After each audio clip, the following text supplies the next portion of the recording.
Hi, I'm Brian Schrader, and you're listening to Outstanding in Your Field, powered by Pioneer Agronomy. I'm here with my co-hosts, agronomist Carl Joran and Crystal Williams. Think of us as IT for your crops. If we know how to fix your issues, we'll tell you. And if not, we've probably got a workaround. And if we don't, we'll find one because Mother Nature isn't like an on-off switch. On today's episode, we have a special guest, Brad Van Kooten. So, as we gear up for planters, either already started out in the field or soon to be starting, it's a little bit wet in Brian, Carl, and I's geography. We thought it would be valuable to talk about, we talk about how the crop grows outside of the bag, but what all goes into the bag. So, thought it'd be really great to have Brad Van Kooten from our seed treatment business on to share a little bit of information about what goes into the bag. So, Brad, I'm going to ask you as we kick off, would you mind introducing yourself? And then as we look forward to Pioneer's 100-year anniversary on April 20th, if you could reflect a little bit about on your career and how that feeds into the 100 years of Pioneer. Yeah, thanks, Crystal. My name is Brad Van Kooten. I'm the category lead for seed applied technologies for the Pioneer brand. And I've been in this role for about 8 years. Prior to that, I spent most of my career in the field as a field agronomist in eastern Iowa and different parts of Iowa. And so still look back fondly on those days working with farmers and working through some of the challenges that the farmers have worked with over the years. And so I remember back early in my career, the only seed treatment we had on corn was a product called Kooten, a pink product that was just a fungicide, no insecticides, no nematicides, no biologicals. And so it's been pretty interesting to see how that technology has changed over the years.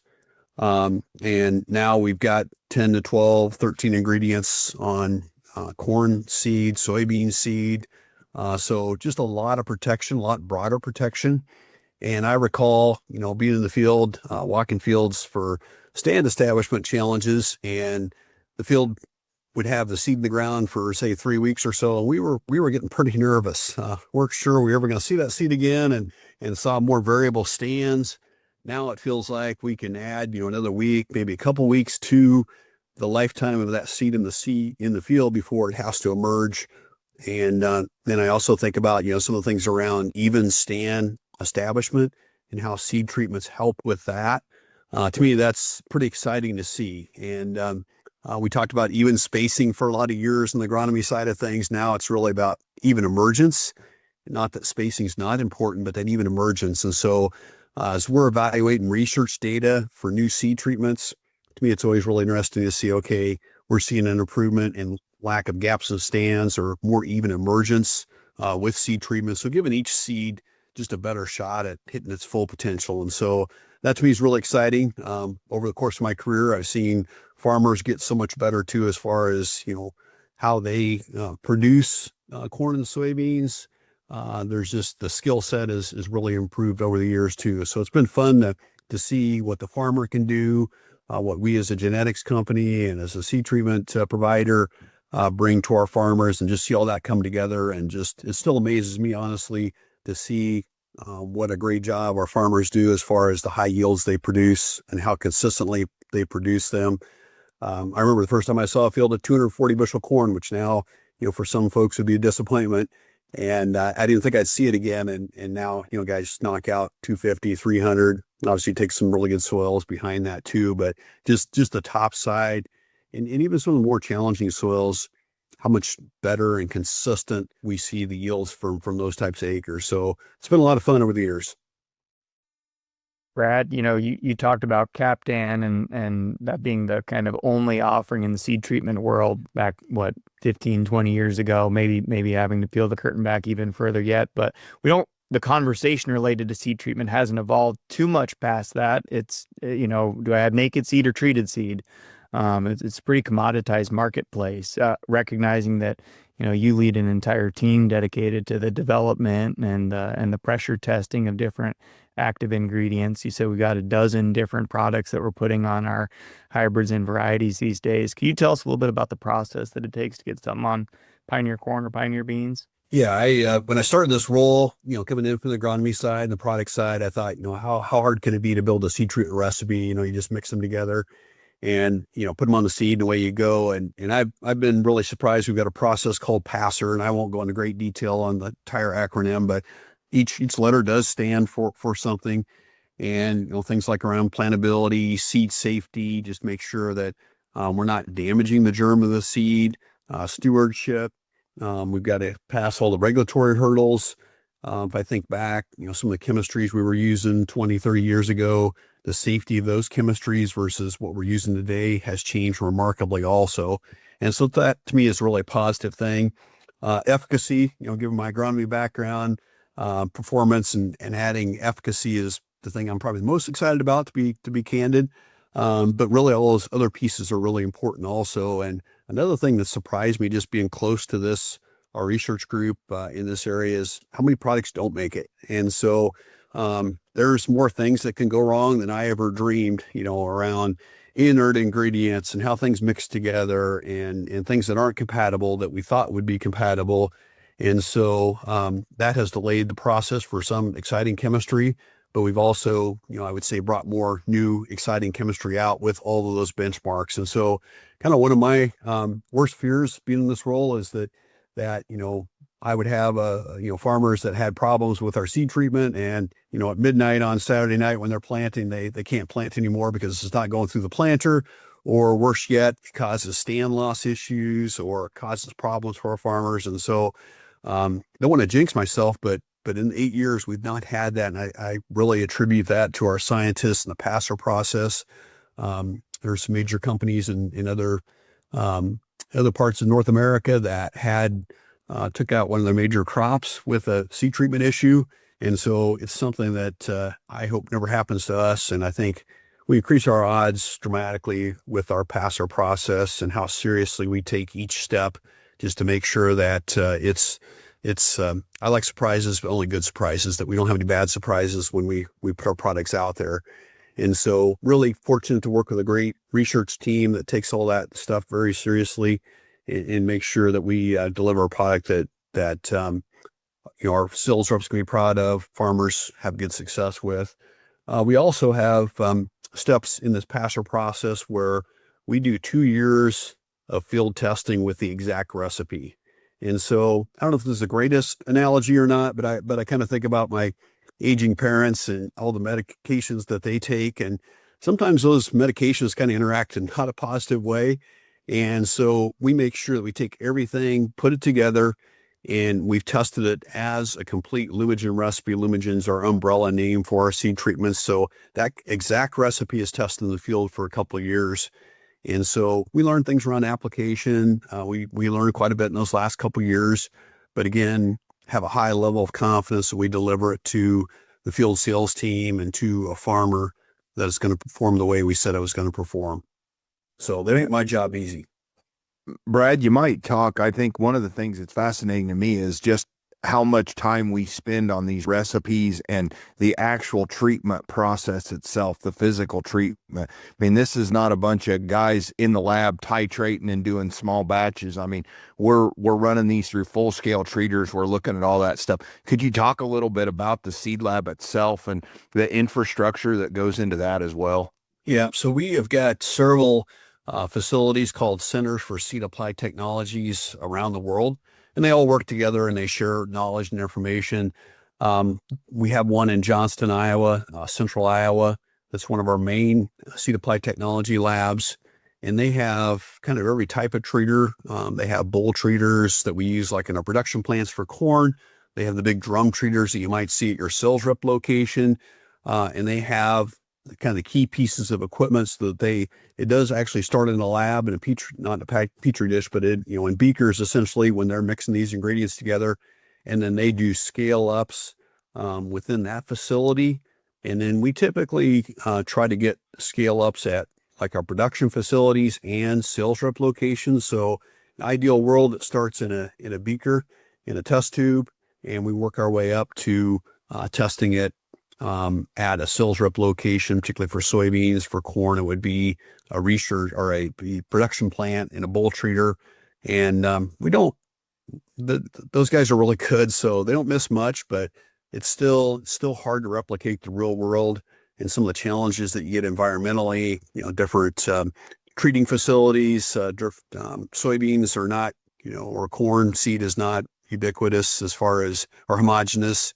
And so just getting cold seed, warm seed, all those types of things, and trying to test as many things as we can prior to sale has really helped us. And again, kept things really, I think, seamless. And if there's been issues, we've been able to fix them before they become an issue on Saturday night for a farmer that's trying to get a field in before the rain comes. Well, you got that layer of complexity, and maybe there's some folks on the other ends of these microphones, Brad, that have, entertained the idea of purchasing their own seed treater and thinking, well, heck, if, Jim Rep down the road can do this, why can't I do it? And part of it's the scale and the labor and the time, right? If you're treating up 2,000, units of beans versus your rep down the road treating up 20,000, just think about how many more repetitions and practice they have, the support team they have to keep their equipment in tip-top shape, and then all the back-end stuff you and Brian just spoke to, not just the recipe itself, but how well does it treat up, in what conditions, what adjustments do we make to ensure that everything's running in tip-top shape.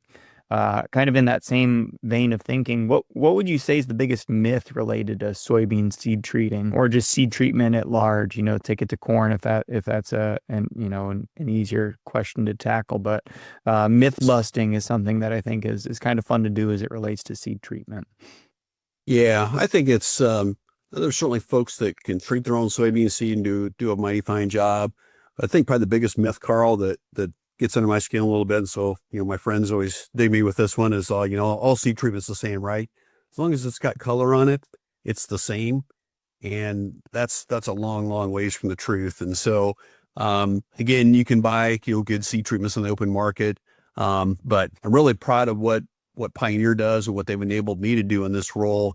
And that is really to put what we think is the best recipe together.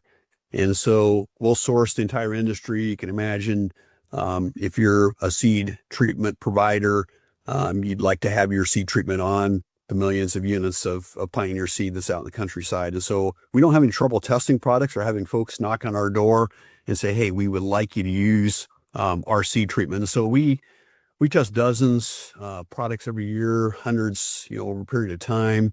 And I really feel like we get access to the best stuff and we're able to test it.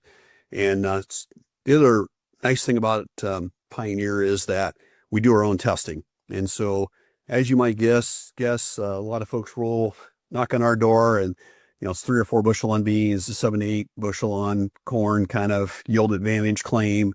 And sometimes we find that, but a lot of times we don't. Usually we don't, particularly if you look at all the other ingredients we're putting in. Are these products additive or not? Are they worth investing in?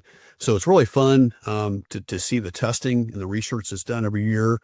We also have a nice advantage within Pioneer in that we've got professional researchers, folks that put corn and soybean plots in every day, and that's what they do. That's their job. And so really nice advantage, from maybe some other opportunities you might have to get research from, other folks. Having it in-house and having professionals do it every day, I have a high level of confidence of the data that we get back. So I think those are some really nice advantages. And then the support within the organization has been really good. So I've not had a time where we had a new seed treatment and you think about costs. I always share, thinking about it from a cost perspective that say you're treating, 20 million units of corn each year. And that's part of in the bag cost for our farmers. And so if you add another couple dollars to each bag by putting a better seed treatment on, that's a pretty significant cost for the organization that we have to pass at least part of that on to our farmers. And so there's not been a time yet within the organization where we haven't been willing to incur that cost for a better seed treatment or a better product. And so we keep layering on better protection over the years. And I think just there's so much risk in farming. If we can reduce some risk by giving broader protection to our customers, they can't always predict what kind of insects or nematodes or diseases that we're going to see in a given year. And so just having that broad protection and kind of weatherproofing that seed as much as you can. Crystal talked about, it looks like a wet spring this year. Well, we've all been doing this long enough that, yeah, it might look like a wet spring now, and it may turn off, super dry in June and be dry the rest of the year. You just don't know. And so we really try to have seed treatments that give us that broad protection, rain, cold, wet, dry. Always joke, back in my days in the field as an agronomist, it was either too cold, too wet, too dry, too hot. It was always something. And that's, you joke about it, but that's what our farmers deal with every year. And another thing that's talking about these new treatments or newer treatments, to me, it kind of reminds me of the genetics game that we're in. We don't plant 10 or 20-year-old genetics. We keep trying to bring newer and better genetics. And we do that same thing on the seed treatment side. So it's been really fun in my role these last 8 years. I think we've brought on like 6 or 7 new products. There's been rarely a year where we haven't brought something new in corn or soybeans or other crops. And again, we don't bring those products just to be bringing those products. They've got to be a new improvement over existing technology. And so that's one of the real advantages we have too, versus maybe someone that's sourcing their own treatments on farm to do their own soybean treatment, is they're not getting the newest and best treatments. And so one of the active ingredients we launched a few years ago is a product called Limacina. That product in itself brings anywhere from 1 to 4 bushel, kind of depending on how much phytophthora pressure you have, just that one single ingredient that you can't openly access routinely in the open market. So, a thing like that, just again, you're losing a bushel or 2 in performance by using older treatments, just like 20-year-old genetics. And so that, to me, even though, farmers can probably, there's farmers I'm sure doing a good job with their on-farm treatment, but they're just not getting access to the newest and best technology. And so you couple that with state-of-the-art treaters, so we know that application is going on the way it's supposed to be going on. And then we also, which is not common in the industry, we're adding a polymer to all of our seed treatments to kind of glue everything on. That also helps us with cold stress emergence. So there's just several things that we're able to do that give our seed treatment an advantage. You mentioned the support. We got multiple layers of support to make sure that application goes on correctly. We've got dedicated distributor that helps us with equipment setup just to make sure everything's going right, and we're applying as we say we're applying. With all that said, it's still a complex business and there's challenges every year, and so having support and service behind our reps to make sure the products are going on as desired, and that the equipment's running the way it should, really is a nice advantage for our pioneer reps. Carl, I want to interject a story here that gives some credence at the field level, at least to what Brad has shared. A handful of years ago, the territory manager that I work with was at the fuel station. He was filling his truck full, and local crop investigator for crop insurance and adjuster knows him. And he said, "Hey, what are you guys doing with your seed?" And my territory manager said, "Well, what are you talking about?" He goes, "I've been walking claims for 2 weeks." He goes, "I haven't walked any pioneer fields at all." He goes, "What's going on?" And Spencer just kind of chuckled and said, "Well, hey, it's our seed treatment." And it was making a difference. This adjuster even noticed in terms of what was going on in the field with the number of claims he was having to deal with that were not pioneer versus other folks. And I think that that's just, one example that we can probably all talk about that shows exactly what Brad's sharing here, that these products and the improvement that we've gotten from them. I'll be honest, in my geography, and we talked about population the last podcast on soybeans, I've been able to back populations off in my part of the world because of the seed treatments that Brad and his group has brought to us, because we're significantly more confident in being able to get a really good stand at a lower seed number than what we had been 10, 15 years ago. So, we're down in the 150s now compared to if you came to my territory 10, 15 years ago, we'd have been much, much closer to 200,000 because we needed those extras just to fight the Pythium, Phytophthora, Rhizoctonia, the other diseases that we were really struggling with. So that's just, I think, one example that gives you some field level understanding of what Brad's talking about here. Yeah, I specifically remember when we added that ethoboxam treatment. I think that probably was around the same time frame, Brian, that you're speaking to, as it related just guarding against damping off. And you just, the list, it's a laundry list. It just keeps going and going, to Brad's point, of all the things they've done to reinvigorate that recipe. If it's the Lumivia from the non-neonicotinoid insecticide component. You think about, what we have to offer in the way of Lumialza for nematicide seed treatment. It goes on and on and on. And now we're entering in this space of, nutritional seed treatments, not just guarding against pests per se, but how can one lift up that ceiling as opposed to guard against the downside? Brad, I'm curious kind of your sentiments. This is a new space for the seed treatment program to enter into. What's it feel like, and what can growers expect out of their Pioneer corn in the years to come? Yeah, I think there's continued opportunity. Just like, we've been working on our genetics for, 100 years. I think we're going to be able to continue to work on our seed treatments and continue to make them better. And to your point, we feel like we've got, we're in a good spot. We can always be better, fungicides, insecticides, nematicides. We'll keep looking for newer and better products there. But a new area for us this year is growth nutrition. And we have tested hundreds of products, micronutrient blends, macronutrient blends, over the years, and have just not had much success finding anything that adds to our current recipe. But that changed last year, a couple of years ago, with Lumidat Volta LS for corn. So it is nutritional supplement and very low rates. I mean, if you looked at the actual rates of each nutrient, it's so small that, I don't talk a lot about it. But what I do like is that combination is translated into yield and a little better stand establishment. And so to me, the proof's in the pudding as far as how it performs. So I don't try to get too caught up on, what each nutrient is in the mix. I'm looking at performance, and we've seen 3 years of solid performance with Lumidat Volta, adding 2 bushel, very high level of consistency. And so it's just exciting to be in that area, and just again, and kind of a new horizon for us as far as additional yield. And again, there's lots of products in the marketplace. We just hadn't had any success with any of these products until we tested Lumidat Volta.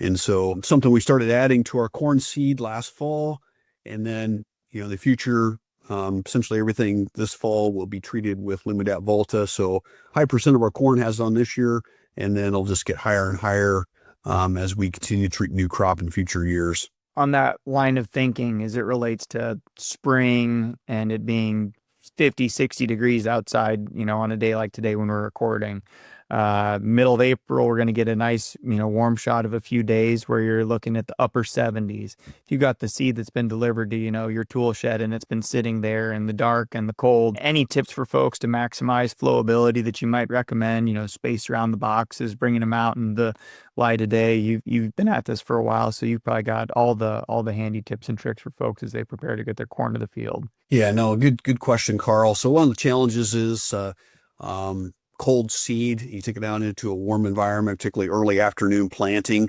You can have condensation form on that seed and have challenges around planting. And so if we can get some temperature acclimation to that seed before planting, to get a little closer to these 70s or 80 degree temps we might get in a typical planting window, that's helpful.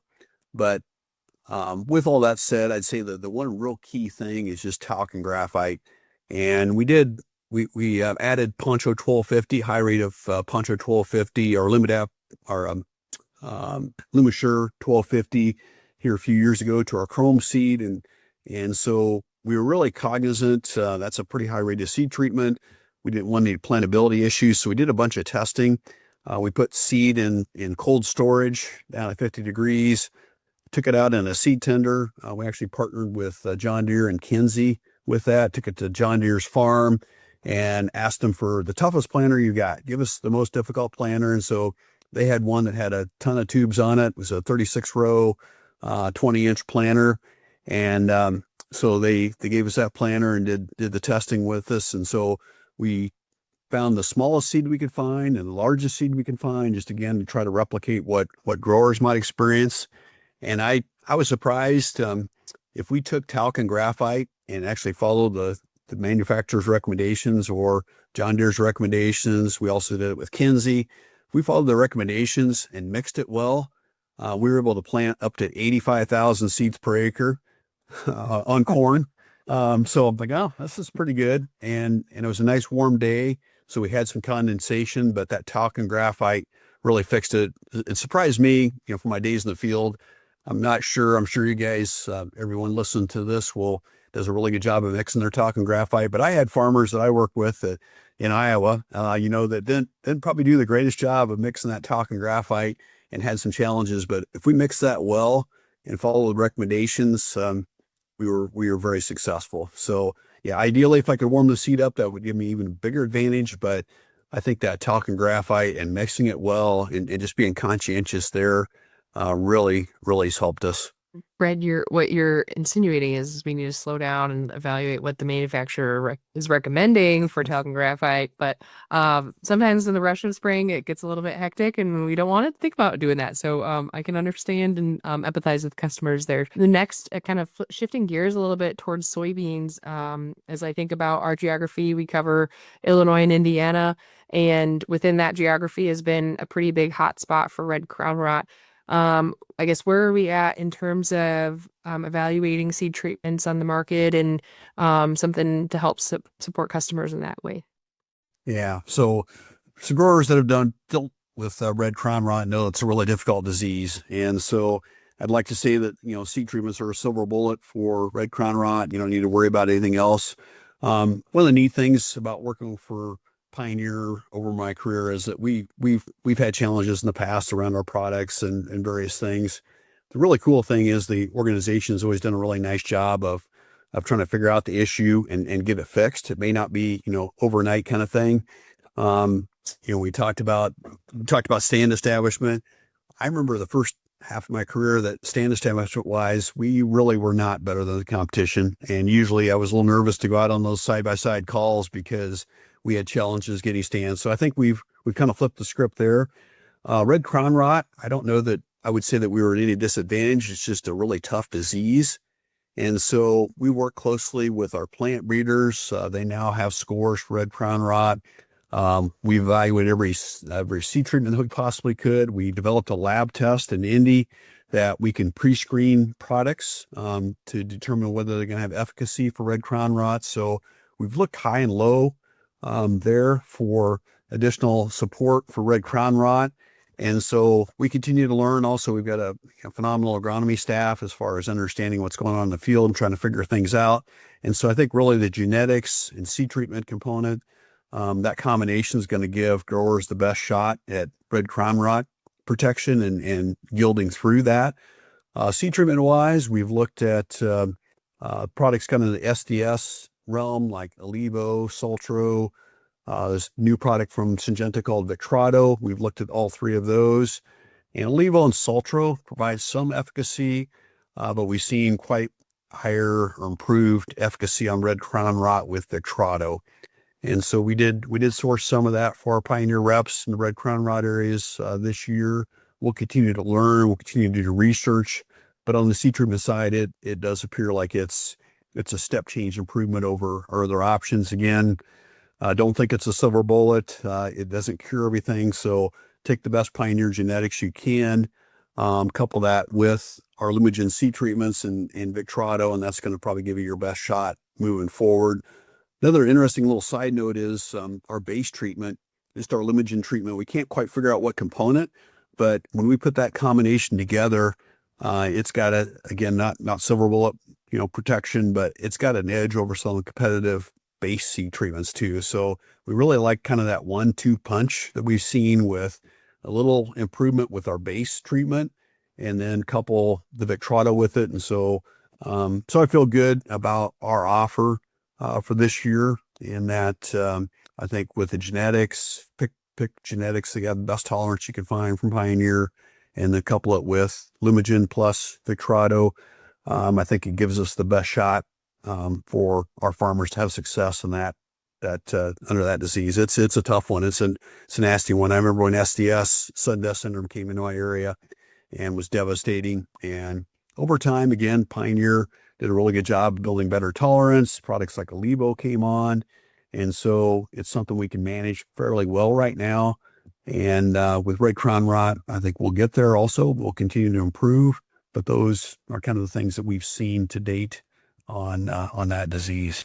Thank you for the reassurance on, that as a company, we're evaluating all types of products to help solve this. And like you said, a single seed treatment is not going to be the silver bullet to change disease like red crown rot. So pairing that with different ratings and different things like that from our genetic standpoint is very valuable. So basically as I think about, as I reflect on our conversation here, Brad, it sounds like you thought about your time as a field agronomist and wondered how you could make our lives a little bit more simple in the springtime and maybe a few less service calls. And I think we've definitely seen the fruit of your labor here over the past 8 years. So thank you for doing that. Well, thank you. It's just a great research team behind us at Pioneer supporting our efforts, and our leadership too at Pioneer is very, very farmer focused. And so it's fun to work with people like that really, they're going to sit down at Thanksgiving and Easter and various other holidays with their family that farm and have to explain, why they brought a product or didn't bring a product. And so we all kind of experience that together. And so it's pretty near and dear to all of our hearts. Brad, any final comments as our listeners are planting or about to get the planter out in the fields here this spring? Yeah, I'm excited about another year, and it's great to get some moisture over a wide geography. We got some nice rains in Iowa also. Otherwise, I think planters would probably be rolling, at least on a limited basis. But activity's been pretty light, so now hopefully get a little sunshine and warm things up a bit, and get some good soil conditions. And we'll do our best from a seed treatment perspective of protecting that seed as long as we possibly can. And so I'm excited about the future around seed treatments and genetics. I've been doing this for 33 years, and I'm still super excited about the future. There's just a lot of stuff coming down the pipeline, and a lot of new technologies, and farmer skill levels continue to get better. And so it's been a lot of fun, and look forward to the future. It's awesome when all those factors between genetics, seed treatments, and our environments can all line up together and we can all see it playing in action. So thank you again to you, Brad, and your team for providing that, life jacket or sense of security that all of our hybrids need and varieties need out in the springtime. So with that, we will catch everybody next time. This has been another episode of Outstanding in Your Field. Like and follow our podcast wherever you are listening. We've got a new episode at least once a month. You can also find us on YouTube by following Pioneer Seeds. You can find me on Instagram at B_K_Schrader. I'm Crystal Williams. You can contact me at crystal.williams@pioneer.com. And I'm Carl Jorn. You can follow along with me at CJorn on X or on Facebook at CJorn Agronomy. That's CJOERN. That concludes this Pioneer Agronomy video podcast. Visit our page on pioneer.com and follow us on Twitter and Facebook for more agronomy insights.